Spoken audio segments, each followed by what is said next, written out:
В одном тихом ресторане Чикаго, среди приглушенного света и тихого шума посуды, сидела Эмили Стюарт.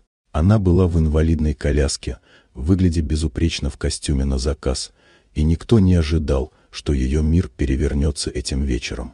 Вдруг в ресторан вошел Джейк Харрис, высокий мужчина в рабочей одежде. Запах масла и машинной смазки смешивался с ароматом жареного чеснока с кухни.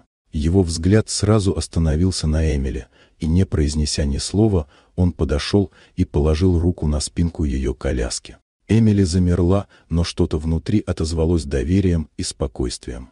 Он аккуратно помог ей выйти на улицу, где прохладный дождь омывал Чикаго, и хотя сначала она ожидала насмешек, он лишь сказал тихо: «Ты заслуживаешь большего». Они нашли маленькую уличную лавку с едой, где Эмили впервые за долгие годы почувствовала простое счастье, запахи жареного мяса, чеснока и соуса, которые капали на ее туфлю. Джейк спокойно вытер пятно, не жалел ее, не делал ничего напоказ, только забота. В этот момент Эмили впервые почувствовала, что ее видят такой, какая она есть, а не через призму ее ограничений или статуса. Со временем их встречи стали частью обычной жизни. Короткие прогулки по тихим улицам Чикаго, уличные музыканты, скромные закуски.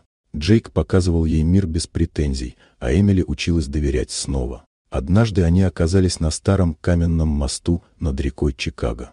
Держась за руки, они смотрели вниз на воду, и Эмили поняла, что больше не чувствует себя одинокой. Прошли месяцы. Эмили покинула дом своего отца, и ее жизнь, хоть и скромная, наполнилась настоящей радостью. Она смеялась, ела уличную еду, рисовала и позволяла себе быть просто человеком, а не генеральным директором или наследницей. Джейк был рядом везде, тихо, уверенно, без давления.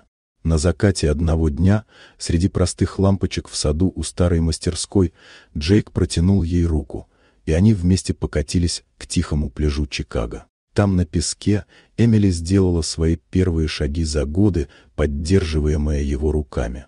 Они стояли под ветром, слыша шепот волн, и впервые почувствовали, что это не конец, а начало.